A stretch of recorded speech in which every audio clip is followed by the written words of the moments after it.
एक म्हणजे जे ज्ञान गुरुपासून मिळायचं आहे ते जिवंत गुरुपासूनच मिळू शकतं. पुण्या मजार थडग समाधी इथे जाऊन गुरुची कृपा होऊ शकते, पण ज्ञान नाही मिळू शकत. मग ते ज्ञानेश्वर महाराजांची समाधी असो, गजानन महाराजांची समाधी असो, कोणाची असो, तिथे तुम्ही पूजा अर्चा केली, तुमच्या संसाराच्या अडचणी त्यांना सांगितल्या, तर ते महाराज भरपूर कृपा तुमच्यावर करू शकतील, तुमच्या सगळ्या अडचणी सोडू शकतील.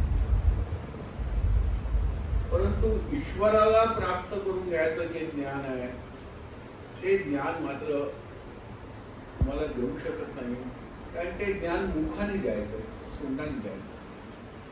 आता मृत गुरु काही देऊ शकणार नाही, त्याच्यामुळे ते मिळू शकणार नाही तुम्हाला. आणि म्हणून त्या प्रवचनात सांगितलं की गुरु आपले जर म्हातारे असेल, एवढ्या लवकर आपल्याला त्यांच्याकडनं ज्ञान मिळवता येईल तेव्हा मिळवलं पाहिजे.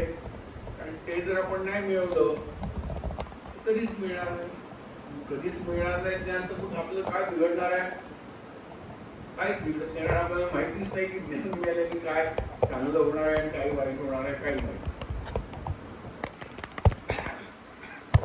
पण ते जे प्रवचन केलं आहे ते साधकांसाठी केलं आहे.